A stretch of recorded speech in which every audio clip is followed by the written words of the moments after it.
Hi guys, அஸ்ஸலாமு அலைக்கும். எல்லோரும் எப்படி இருக்கீங்க? Hope you all are good. அல்ஹம்துலில்லாஹ் நாங்களுமே நல்லா இருக்கோம். ஸோ இப்போ நான் எங்கே கிளம்பிட்டேன்னு பார்த்தீங்கன்னா, சென்னைக்கு தான் வந்து கிளம்பிட்டுருக்கேன். ஸோ அசுக்குட்டி இப்போ ஸ்கூல் போயிட்டுருக்காரு. லாஸ்ட் டே இன்றைக்கி. ஸோ இதோட வந்து ஹேஃபலி லீவ் ஸ்டார்ட் ஆகிடும். ஸோ அவர் வந்ததோட இப்போ சென்னைக்கு கிளம்பணும். அதனால தான் வந்து நானும் கிளம்பிட்டேன். அவர் வந்ததோட அசுக்குட்டி கூட்டிகிட்டு ஊருக்கு கிளம்ப வேண்டியது தான். ஸோ இந்த டாப் வந்து சமீஸ் போத்திக்கில் வாங்கியிருந்தேன்னு சொல்லியிருந்தேன் இல்லையா? ஸோ அதுதான் வேர் பண்ணியிருந்தேன். ரொம்பவே கம்ஃபர்டபுளாக நல்லா இருந்துச்சு. லுக்குமே நல்லா இருந்துச்சு. குவாலிட்டி வைஸும் சூப்பராக இருந்துச்சு. ஸோ நாங்கள் எல்லாம் ரெடி ஆகிட்டு கிளம்பிட்டு இப்போ வந்து பார்த்திங்கன்னா ஊருக்கு போயிட்டோம். ஸோ இறங்கி ரீச் ஆகிட்டோம். ஸோ இப்போ பார்த்தீங்கன்னா தம்பி வந்து பிக்கப் பண்ணிட்டார் என்ன. ஸோ இப்போ வந்து வீட்டுக்கு போயிட்டுருக்கோம். ரொம்பவே ஜாலியாக இருந்துச்சு. அசுக்குட்டியும் ரொம்ப ஹாப்பியாக இருந்துச்சு. பிகாஸ் இப்போ ஒரு லாங் லீவ், ஒரு 10-12 டேஸ் கிட்ட லீவ் கிடைக்கிது இல்லையா? ஸோ வந்து நாங்கள் அன்றைக்கி வந்து சாட்டர்டே ஈவினிங்கே கிளம்புனதால ஸோ ஒரு லாங் லீவ் கிடைக்கிதுன்னு சொல்லிவிட்டு ஹாப்பியாக வந்து போயிட்டுருந்தோம். ஸோ அங்கே போயிட்டு என்னுடைய ஹாப்பினஸ் ஃபுல்லாக வந்து இந்த வ்ளாகில் வந்து ஷேர் பண்ணியிருக்கேன். ஸோ வீடியோவை ஸ்கிப் பண்ணாமல் பாருங்கள். நீங்கள் ஃபஸ்ட் டைம் பார்க்குற மாதிரி இருந்தீங்கன்னா சேனலை சப்ஸ்கிரைப் பண்ணிக்கிங்க. பக்கத்தில் இருக்க பெல் ஐக்கானையும் கிளிக் பண்ணிக்கிங்க. இப்போ வாங்க வீடியோக்குள்ளே போகலாம்.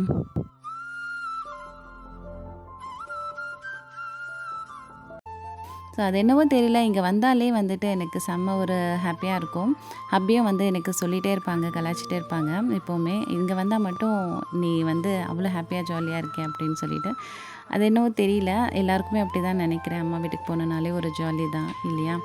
ஸோ வந்ததோடு பார்த்திங்கன்னா தீதி தான் வந்து குக்கிங் பண்ணிகிட்டு இருந்தாங்க நைட்டு. ஸோ என்ன பண்ணிகிட்ருக்காங்க பார்க்கலாம். இருக்கீங்க. Hope you all are good. So இப்போ நம்ம வந்து நான் சென்னைக்கு வந்துட்டு அசுக்குட்டிக்கு school 10 days leave, new year வரைக்கும் லீவ் தான். ஸோ வந்துட்டு நம்ம வந்து சென்னைக்கு வந்தாச்சு. ஸோ வந்ததோட பார்த்தீங்கன்னா இவங்க நசீஸ் கிச்சன் இவங்களுடைய ப்ரிப்ரேஷன் தான் இப்போ போயிட்டுருக்கு. என்னம்மா பண்ணுறீங்க? டின்னரு பணியாரம் பண்ணிட்டுருக்கேன். பணியாரத்துக்கு வெங்காயம் வந்து வதக்கிட்டு இருக்கேன். ஓகே, இப்போ நெக்ஸ்ட்டு பணியாரம் வச்சு குழி பணியாரம் ஊற்றிடலாம். எக் பணியாரம் ஸ்பெஷலாக. எக் பணியாரமா? ஆமாம், இது எனக்கு புதுசாக இருக்குது. நல்லாயிருக்கும், சாப்பிட்டு பாருங்கள். ரெசிபி நான் என்னுடைய சேனலில் போடுறேன், அதுக்கப்புறம் நீங்கள் சாப்பிட்டு பாருங்கள். ஆமாம், ஆக்சுவலி இவங்களும் வந்து சேனல் வச்சுருக்காங்க, குக்கிங் சேனல் மட்டும். ஸோ செம்மையாக குக் பண்ணுவாங்க. இவங்க குக்கிங் பற்றி வந்து சொல்லணும்னா சொல்லிக்கிட்டே இருக்கலாம். அவங்க டிஷ்ஷஸ், அவங்களுடைய ரெசிபி எல்லாம் சூப்பராக இருக்கும்.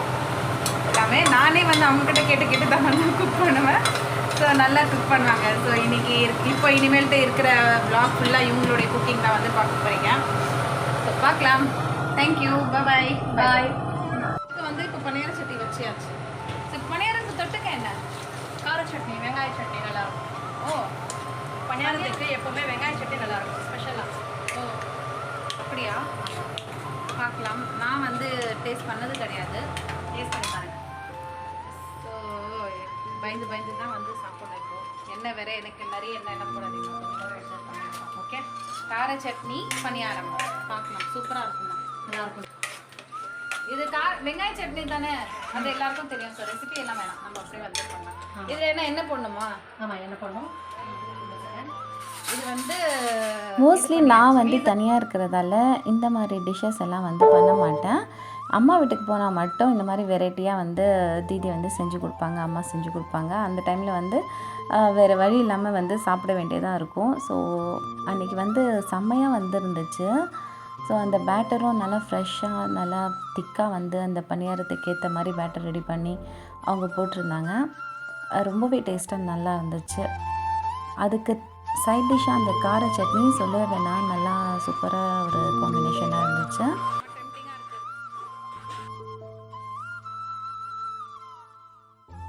இங்கே எவ்வளோக்கு எவ்வளோ நான் டயட்டில் இருக்கேனோ அதெல்லாம் எனக்கு அங்கே போனாலே வந்து மெயின்டைன் பண்ண முடியாது. ஏன்னா நாம் எப்போவுமே செஞ்சு சாப்பிட்ணுன்றதோட யாராச்சும் நம்மளுக்கு லவ் அண்ட் கேரோடு செஞ்சு கொடுக்கும்போது கண்டிப்பாக நம்ம வேணான்னு நம்ம எவ்வளோ சொன்னாலும், மனசு வேணான்னு சொன்னாலும் நம்மளால் கண்ட்ரோல் பண்ண முடியாமல் நம்ம வந்து சாப்பிட்டுடுவோம் இல்லையா? ஸோ அந்த மாதிரி தான் அன்றைக்கி வந்து அக்கா செஞ்சு கொடுக்கூட சுட நான் வந்து நிறையவே அன்றைக்கி வந்து சாப்பிட்டுட்டேன் என்னையே மீறி. ஸோ நல்ல ஒரு சாஃப்ட் டெக்ஸ்சரில் எப்படி இருக்குது பாருங்கள், சுட சாப்பிட்றதுக்கு அப்படி இருந்துச்சு.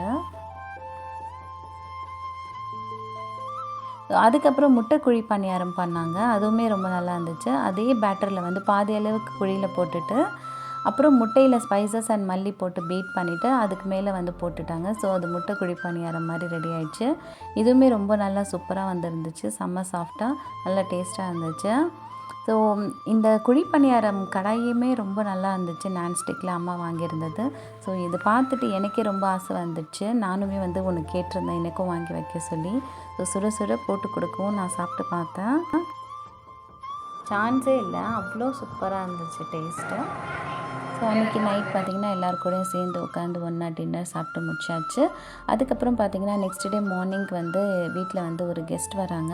ஸோ அவங்களுக்கு வந்து ஒரு கிராண்ட் ஃபீஸ்ட் இருந்துச்சு. அதுக்காக நைட்டே வந்து கொஞ்சம் ப்ரிப்பரேஷன் ஒர்க் எல்லாம் போயிட்டு இருந்துச்சு. ஸோ எல்லோரும் கூடயும் சேர்ந்து நானுமே கொஞ்சம் ஹெல்ப் பண்ணிகிட்டு இருந்தேன். ஸோ நெக்ஸ்ட் டே மார்னிங்லேருந்து ஈவினிங் வரைக்குமே வந்து ஒரு கிராண்ட் ஃபீஸ்ட்டு. ஸோ அதனால நிறைய ஒர்க் இருந்துச்சு. நெக்ஸ்ட் டே மார்னிங் பார்த்தீங்கன்னா பிரேக்ஃபாஸ்ட் ஒர்க் வந்து அக்கா வந்து செய்ய ஆரம்பிச்சிட்டாங்க. ஸோ பிரேக்ஃபாஸ்ட்லேயே நல்லா ஹெவியாக தான் இருந்துச்சு எல்லா ஐட்டம்ஸும்.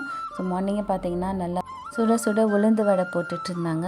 அதுக்கப்புறம் எல்லாமே வந்து ப்ரிப்பரேஷன் அக்கா தான் வந்து பண்ணிகிட்டு இருந்தாங்க.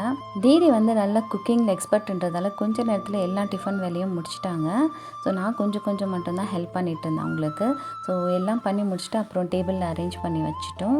ஸோ அன்றைக்கி எங்கள் வீட்டில் பிரேக்ஃபாஸ்ட்க்கு என்னென்ன இருந்துச்சுன்னு பார்த்தீங்கன்னா வடைக்கறி, அப்புறம் இடியாப்பம், இட்லி, பொங்கல், வடை, பாயாசம், சாம்பார், சட்னி, இது எல்லாமே தான் வந்து பிரேக்ஃபாஸ்ட்க்கு இருந்துச்சு. நம்ம ஒருத்தவங்களுக்காக பார்த்து சமைக்கும்போது அவங்க வந்து சாப்பிட்டுட்டு நல்லா இருக்குன்னு அப்படின்னு சொல்லும்போது கிடைக்கிற ஒரு சந்தோஷம், நம்ம எவ்வளோ வேலை செஞ்சாலும் அந்த வேலையெல்லாம் ஒன்றுமே இல்லை அப்படின்னு சொல்லி தோணும் அந்த ஒரு வார்த்தை கேட்கும்போது. அந்த மாதிரி தான் அக்கா அன்றைக்கி வந்து ரொம்பவே ஹாப்பி ஆகிட்டாங்க. ஏன்னா வந்து சாப்பிட்டுட்டு எல்லோரும் நல்லா இருக்குது அப்படின்னு சொல்லி அப்ரிஷியேட் பண்ணும்போது அவங்களுக்கு வந்து அவ்வளோ ஒரு ஹாப்பியாக இருந்துச்சு. ஸோ சமைக்கிறவங்க எல்லோரும் அதை தான் வந்து ரொம்ப லைக் பண்ணுவாங்க இல்லையா?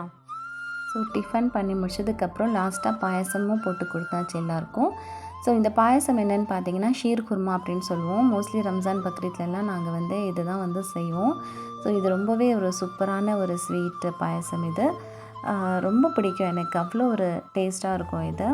ஸோ இது ரெசிபியெல்லாம் நான் இப்போ எடுக்கலாம், ஆல்ரெடி வந்து சேனல்லையும் போட்டிருக்கேன்னு நினைக்கிறேன். ரம்ஜானில் எல்லாம் பண்ணது ரொம்ப ஒரு டெலிஷியஸான ஸ்வீட்டு தான் இது. யாருக்கெல்லாம் இது தெரியும் பிடிக்கும் அப்படின்ட்டு கமெண்ட் பண்ணுங்கள் மறக்காமல். அல்ஹம்துலில்லாஹ் கெஸ்ட்டு சாப்பிட்டு முடிச்சதுக்கப்புறம் நான், அக்கா, அம்மா எல்லாம் சேர்ந்து உட்காந்து சாப்பிட்டோம் பிரேக்ஃபாஸ்ட்டு. ரொம்பவே மனசுக்கு நிறைவாக இருந்துச்சு. எப்போவுமே சரி சாப்பிடும்போது எல்லாருக்கூடையும் ஒன்றா உட்காந்து சேர்ந்து சாப்பிடும்போதே அது ஒரு பெரிய ஒரு சந்தோஷம் இல்லையா? ஸோ அன்றைக்கி அப்படி தான் வந்து எனக்கு எப்போவுமே இங்கே வந்தால் இந்த மாதிரி சேர்ந்து உட்காந்து சாப்பிட்றது ரொம்பவே பிடிக்கும். ஸோ எல்லாமே நல்லாவும் இருந்துச்சு, நல்லபடியாக சாப்பிட்டு முடிச்சாச்சு. அதுக்கப்புறம் ஆஃப்டர்நூன் குக்கிங் ஒர்க் ஸ்டார்ட் பண்ணிட்டோம். கொஞ்சம் கூட ரெஸ்ட்டே இல்லாமல் அன்றைக்கி உடனே வந்து குக்கிங் ஒர்க் ஸ்டார்ட் பண்ணுற மாதிரி இருந்துச்சு.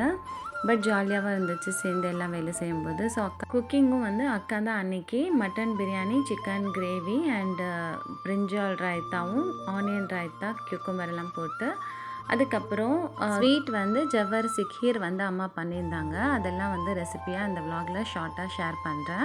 இப்போ வந்து இந்த முஸ்லீம் வெட்டிங்கில் எல்லாம் சிக்கன் கிரேவி வைப்பாங்க இல்லையா, அந்த மெத்தடில் அந்த ஸ்டைலில் வந்து அக்கா இப்போ கிரேவி பண்ணிகிட்ருக்காங்க. இதே மெத்தடில் நீங்களும் பண்ணுங்கள், ஒரு முஸ்லீம் வெட்டிங்கில் கிரேவி சாப்பிட்ட ஒரு ஃபீல் உங்களுக்கும் கிடைக்கும். ஸோ எப்படி பண்ணுறாங்கன்னு பாருங்கள். ஸோ ஃபஸ்ட்டு வந்து ஆயில் போட்டுட்டு பட்டை, கிராம்பு, ஏலக்காய், பச்சை மிளகாய், வெங்காயம் இதெல்லாம் போட்டு நல்லா வந்து வதக்கிட்டாங்க. அதுக்கப்புறம் ஒரு 5 kg சிக்கன் வந்து வாஷ் பண்ணி அதிலே போட்டுக்கிட்டாங்க. அப்புறம் இஞ்சி பூண்டு போட்டு மஞ்சள்தூள், அப்புறம் ஸ்பைசஸ் எல்லாம் ஆட் பண்ணிக்கிட்டாங்க. மிளகாய் தூள், கிரேவி மசாலா, கரம் மசாலா இதெல்லாமே போட்டுக்கிட்டாங்க. கிரேவி மசாலா அக்கா வந்து வீட்லேயே அவங்க ப்ரிப்பேர் பண்ணது. உங்கள்கிட்ட கிரேவி மசாலா இல்லைன்னா ஆச்சியில் சிக்கன் கிரேவி மசாலா கூட வந்து நீங்கள் ஆட் பண்ணிக்கலாம். ஸோ அது எல்லா ஸ்பைசஸும் போட்டு நல்லா மிக்ஸ் பண்ணிக்கிட்டாங்க. அதுக்கப்புறம் உப்பு எல்லாம் போட்டு நல்லா சிக்கனை வந்து பெரட்டி விட்டாங்க. ஸோ அதுக்கப்புறம் ஒரு சீக்ரெட் இன்க்ரீடியன்ட் வந்து அவங்க வந்து அன்றைக்கி வந்து பண்ணாங்க. அதுவுமே நானுமே நோட் பண்ணிக்கிட்டேன். ஸோ என்னென்னு பார்த்தீங்கன்னா ஒரு மிக்ஸி ஜாரில் ஆனியன், அப்புறம் வந்து 2 கேப்சிகம் வந்து முழுசாக வந்து கட் பண்ணி போட்டுட்டு அதை நல்லா வந்து ஃபைன் பேஸ்ட் பண்ணி கொடுக்க சொன்னாங்க எனக்கு. ஸோ நானுமே அரைச்சி கொடுத்தேன். எனக்கு புதுசாக இருந்துச்சு, சிக்கன் கிரேவியில் கேப்சிகம் அரைச்சி போடுவீங்களா அப்படின்னு சொல்லிட்டு. நல்லாயிருக்கும், நீ பண்ணி கொடு அப்படின்னு சொன்னாங்க. ஸோ பச்சை மிளகாவும் போட்டு நல்லா அரைச்சி வந்து அந்த பேஸ்ட் கொடுத்துட்டேன். ஸோ அந்த பேஸ்ட் வந்து அவங்க அந்த சிக்கன்லேயே வந்து போட்டு நல்லா வதக்கிக்கிட்டாங்க. அதுக்கப்புறம் இது போட்டு வதக்கிக்கிட்டு அதுக்கப்புறம் தக்காளி வந்து அவங்க கட் பண்ணி போடலை கொஞ்சம் கூட, எல்லாமே வந்து கொஞ்சம் குறைன்னு மிக்ஸி ஜாரில் அடித்து கொடுக்க சொன்னாங்க. ஸோ நான் 5 kg சிக்கன் அளவுக்கு அவங்க கொடுத்த தக்காளி வந்து மிக்சியில் வந்து அரைச்சி கொடுத்துட்டேன். கொஞ்சமாக வந்து குறைன்னு இருக்கணும்னு சொன்னாங்க. ஸோ அந்த அளவுக்கு வந்து அரைச்சி கொடுத்துட்டேன். அதுவுமே வந்து அந்த கிரேவியில் போட்டு லாஸ்ட்டாக நல்லா வந்து சாட்டே பண்ணிக்கிட்டாங்க. இந்த மெத்தடில் கிரேவி வந்து சூப்பராக இருந்துச்சு. எல்லாருமே வந்து நல்லா இருக்குன்னு சொன்னாங்க. ஸோ நீங்களும் இந்த மாதிரி ஒரு மெத்தடில் வந்து ட்ரை பண்ணி பாருங்கள். கண்டிப்பாக நல்லாயிருக்கும். ஒரு முஸ்லீம் வெட்டிங் கிரேவி சாப்பிட்ற மாதிரி ஒரு ஃபீல் கிடைக்கும். ஸோ நல்லா பார்க்கவே எவ்வளோ ஒரு டெக்ஸ்சரில் இருக்குது பாருங்கள். அதுக்கப்புறம் மல்லிக்கீரையும் புதினாவையும் கட் பண்ணி போட்டுக்கிட்டாங்க. ஸோ சிக்கன் வந்து குக் ஆகிற அளவுக்கு தண்ணி போட்டு நல்லா ஒரு பெரட்டி மூடி விட்டுட்டாங்க. அப்புறம் சிக்கன் கொஞ்ச நேரத்தில் குக் ஆகிடுச்சு. அப்புறம் ஓப்பன் பண்ணி பார்க்கும்போது சூப்பரான சிக்கன் கிரேவி ரெடியாக இருந்துச்சு. இது வந்து நான் கூட எல்லாம் சாப்பிடும்போது ரொம்பவே சூப்பராக இருக்கும். இந்த பரோட்டா, ருமாலி ரொட்டி இதுக்கெல்லாமே அவ்வளோ சூப்பராக இருக்கும் காம்பினேஷன் இது கூட சாப்பிடும்போது. ஸோ இதே மெத்தடில் ஒரு வாட்டி ட்ரை பண்ணிவிட்டு எப்படி வந்துச்சுன்னு எனக்கும் கமெண்ட்டில் சொல்லுங்கள். Meanwhile, அம்மா என்ன பண்ணுறாங்கன்னு பார்த்தீங்கன்னா, கீர் ஜவ்வரிசி பாயாசம் சொல்லுவாங்க இல்லையா, நம்ம வந்து கீர் அப்படின்னு சொல்லுவோம். அது ரொம்பவே சூப்பராக இருக்கும். அது வந்து நிறையவே வந்து அன்றைக்கி பண்ணியிருந்தாங்க. ஸோ அம்மா எப்போவுமே ஸ்வீட் பண்ணால் கொஞ்சமாக பண்ண மாட்டாங்க, நிறைய பண்ணுவாங்க. ஏன்னா வந்து எல்லாேருக்கும் கொடுத்து அனுப்புவோம். ஸோ அதனால் அன்றைக்கி வந்து அம்மா பண்ணியிருந்தாங்க. ஸோ அவங்கக்கிட்ட அப்படியே வந்து ரெசிபியாக வந்து நான் கேட்டுட்டு இருந்தேன். அதை உங்ககிட்ட ஷேர் பண்ணுறேன். இதில் என்னென்ன போட்டிருக்கீங்க? இது வந்து பால் பால். ஓகே. பால் வந்து 3 லிட்டர் பால். இது 3 லிட்டர் பாலில் 1/4 கிலோ ஜவ்வரிசி வந்து நல்ல ஜவ்வரிசியாக வாங்கி அதை வறுத்தி எடுத்து பாலில் கழுவி அது வேக வைக்கணும். சரி, பால்லையே வேக வைக்கணும். பால்லே வேக வைக்கணும். ஓகே. அது வெந்துட்டு பிற்பாடு அந்த சைடில் வந்து பாஸ்மதி அரிசி இருந்தாலும் போடலாம், இல்லை ஜீரக சம்பா அரிசி இருந்தாலும் போடலாம். ஓகே. அந்த சைடில் வந்து ஜீரக சம்பா அரிசி வந்து கொஞ்சம் முக்கால்வாசி வேகணும் அது. ஏன்னா வாசனை நல்லா இருக்கும் ஜீரக சம்பா அரிசி போட்டாக்கா. இது வந்து வாசனை நல்லா வெந்துடும். இதில் சரி, வெந்துட்டு பிற்பாடு அதை எடுத்து இது ரெண்டும் சேர்த்து நல்லா வேக வச்சு குழையணும். இது இது வந்து பாயாசம். இது வந்து palkova, 1/2 kilo palkova. Okay. 1/2 kilo palkova வந்து கொஞ்சம் சுடு தண்ணி போட்டு நான் வந்து ஃப்ரெஷ்ஷாக வாங்கி அது கரையிறதுக்காக வச்சுருக்கேன். ஓகே. இது வந்து முந்திரி, சாரப்பருப்பு, இது என்னது சாரப்பருப்பு, வெள்ளேரி வேற. ஓகே. அது வந்து கொஞ்சம் தண்ணியில் ஊற போட்டிருக்கேன். பாதம் ஒரு 50 கிராம். அதுவும் தனியாக நிறைய 100 கிராம் போடலாம். ஆமாம், இன்னும் நம்ம இஷ்டம் தான். நல்லா நிறையவும் போடலாம், கொஞ்சமாக போடலாம். 100 கிராம் கூட போடலாம். நல்லா இருக்கும் டேஸ்ட்டாக சாப்பிடும்போது. அது நல்லா மென்று சாப்பிட்றதுக்காக நல்லா இருக்கும். அது வந்து வேக வைக்க அது தனியாக அதை சுடு தண்ணியில் போட்டு தோல் உரித்து அது இதே மாதிரி அதுவும் அறுத்து வச்சுக்கணும். லாஸ்ட்ல அது போட்டு லாஸ்ட்டில் ஆமாம் கொஞ்சம் நெய்யில் இது 1 by 1 மிக்ஸ் பண்ணிக்கிட்டே இருக்கணும். இந்த சம்பா இது என்னது ஜவ்வரிசி வெந்த பிறகு இந்த அரிசி இது எடுத்து அது அரிசி போடணும். அப்புறம் பால் போடணும். சுகர் பீச்ச வாசனை வந்துடும். நல்லா ஆட்டி அது கரண்டியால் கிண்டிக்கினே இருக்கணும். ஓகே. சரி, இப்போ வந்து ஜவ்வரிசி வந்து கடைசியில் போடணும். எல்லாமே போட்ட பிறகு பால்கோவாவும் போட்ட பிறகு. ஆமாம், பால்கோவா கடைசியில் போடுவேன். நம்ம நல்லா குழச்சிட்டு நல்லா வெந்து, ஏன்னா சர்க்கரை ஃபஸ்ட்டில் போட்டாக்கா ஜவ்வரிசியும் வேகாது, அரிசியும் வேகாது. சரி, வரைச்சிக்கும். அதனால ரெண்டும் நல்லா குழஞ்ச பிற்பாடு தான் நம்ம சர்க்கரை சேர்க்கணும். ஓகே. சர்க்கரை சேர்த்த பிற்பாடு பால்கோவா சேர்க்கணும். ஓகே. பால்கோவா சேர்த்தா கடைசியில் இது வந்து கொஞ்சம் எண்ணெயில் வதக்கி எடுத்து தாளிச்ச மாதிரி நம்ம சூப்பரான கீர் ரெடி ஆகிடும். தாளிச்சு போடுவோம் எண்ணெயில் கொஞ்சம் நெய்யில் கூட நெய்யில் தான் தாளிக்க போகிறேன். அவ்வளோ நல்லா இருக்கும். இப்போ ஒரு ஃபங்க்ஷனில் கூட இது விருந்து மாதிரி வைக்கலாம். கீர் ஸ்வீட் மாதிரி பிடிக்காதுன்னு சொல்ல மாட்டாங்க யாரும். அவ்வளோ இது வந்து கீர். இது பேர் ஜவ்வரிசி அரிசி போட்ட கீர். இது செஞ்சாக்கா அவ்வளோ ஒரு டேஸ்ட்டும் அவ்வளோ டேஸ்ட்டாக இருக்கும். சூப்பராக இருக்கும். ஆனால் நீங்கள் சாப்பிட்டு வந்து இதில் போட்டு நல்லா போட்டேன். அரிசி போட்டிங்களா? அரிசி ஜவ்வரிசி இப்போ 2 சேர்த்து நல்லா எடுத்து காட்டுங்க. எப்படி இதை பாருங்க. இதெல்லாம் நல்லா வேகணும். அதுலேயே நல்லா மசியணும் அது ரைஸ். நல்லா 1/4 கிலோ. ஆமாம், 1/4 கிலோ ஜவ்வரிசியும். ஆனால் நல்லா திக்னஸ் வந்துடும் எல்லாம் சேர்த்து. வரும் சூப்பராக வரும். இதில் வந்து நம்ம அப்படி கொஞ்சம் ரொம்பவும் தண்ணியாக இருந்தாக்கா நல்லா இருக்காது. கொஞ்சம் திக்காக இருக்கணும். 3 லிட்டர் பாலுக்கு அம்மா கைக்கு ஸ்வீட் வந்து அல்டிமேட் சான்ஸே இல்லை.